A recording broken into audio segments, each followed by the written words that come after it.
फैसले से पहले या प्रक्रिया के बीच जज को हटा दिया जाए तो ये सवाल उठना लाजमी है कि क्या ये सामान्य प्रशासनिक प्रक्रिया थी।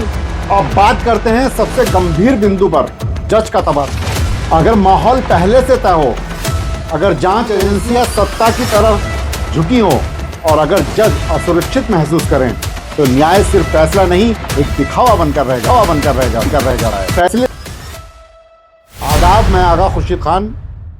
संभल में तैनात जज का अचानक तबादला सिर्फ एक प्रशासनिक फैसला नहीं है। यह घटना अपने साथ ऐसे सवाल लेकर आई है जो सीधे न्यायपालिका, पुलिस और लोकतंत्र की आत्मा पर चोट करते हैं। सवाल ये नहीं है कि जज का तबादला हुआ या नहीं, सवाल यह है कि क्यों हुआ, कब हुआ और किसके आदेश पर हुआ। जब न्याय देने वाला खुद ही असुरक्षित हो जाए तो फिर आम आदमी किस दरवाजे पर दस्तक दे। अदालत के इस आदेश पर पुलिस खामोश क्यों है। संभल में जिस मामले ने तूल पकड़ा उसकी जड़ में एक साधारण सा लेकिन बेहद गंभीर सवाल है। अगर अदालत एफआईआर दर्ज करने का आदेश दे और पुलिस उसे मानने से इनकार कर दे तो उस पुलिस की निष्पक्षता पर भरोसा कैसे किया जाए। पुलिस कानून के अधीन होती है, ना कि सत्ता के। लेकिन जब पुलिस अदालत के आदेश को भी नजरअंदाज कर दे और उसके बावजूद उस पर कोई कार्रवाई ना हो तो ये साफ संकेत है कि सिस्टम की रीढ़ कहीं ना कहीं झुक चुकी है। ये सिर्फ एक एफआईआर का मामला नहीं है, ये उस व्यवस्था का चेहरा है जहां कानून का पालन चयनात्मक हो चुका है। अब बात करते हैं सबसे गंभीर बिंदु पर, जज का तबादला।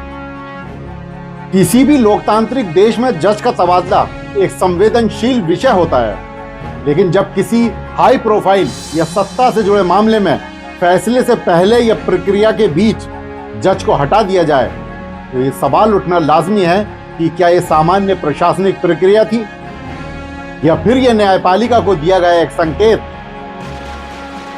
क्या ये संदेश है कि हद से आगे मत जाइए। अगर जजों के तबादले भी आदेश के आधार पर होने लगे तो फिर न्याय की स्वतंत्रता सिर्फ किताबों में रह जाएगी। क्या राज्य की अदालतों से न्याय की उम्मीद करना भोलापन नहीं? जब पुलिस अदालत की बात नहीं मानती, जब जज पर दबाव के बाद उनका तबादला हो जाता है तो फिर उसी राज्य की अदालतों से निष्पक्ष न्याय की उम्मीद करना क्या खुद को धोखा देना नहीं है? यह सवाल एक समुदाय, एक पार्टी या एक केस तक सीमित नहीं है। यह सवाल हर उस नागरिक का है जो कल किसी भी वजह से अदालत का दरवाजा खटखटा सकता है। अगर माहौल पहले से तय हो, अगर जांच एजेंसियां सत्ता की तरफ झुकी हो और अगर जज असुरक्षित महसूस करें तो न्याय सिर्फ फैसला नहीं, एक दिखावा बनकर रह जाता है। क्या मुकदमों का दूसरे राज्यों में ट्रांसफर जरूरी हो चुका है? आज देश के कई हिस्सों में यह मांग जोर पकड़ रही है कि संवेदनशील और राजनीतिक मामलों को दूसरे राज्य की अदालतों से ट्रांसफर किया जाए। यह मांग किसी सनक से नहीं उठ रही है, यह मांग डर से नहीं, अनुभव से जन्मी है। जब एक ही राज्य में पुलिस निष्पक्ष न हो, प्रशासन दबाव में हो और न्यायपालिका पर सवाल खड़े हो रहे हो तो फिर केस ट्रांसफर कराना न सिर्फ उचित बल्कि जरूरी हो जाता है। यह न्याय से भागना नहीं बल्कि न्याय को बचाने की कोशिश है। क्या न्यायपालिका की स्वतंत्रता का आखिरी किला भी ढह रहा है? भारत का लोकतंत्र 3 स्तंभों पर खड़ा है, विधायिका, कार्यपालिका और न्यायपालिका। अगर न्यायपालिका ही दबाव में आ जाए तो फिर बाकी 2 स्तंभों पर सवाल उठना तय है।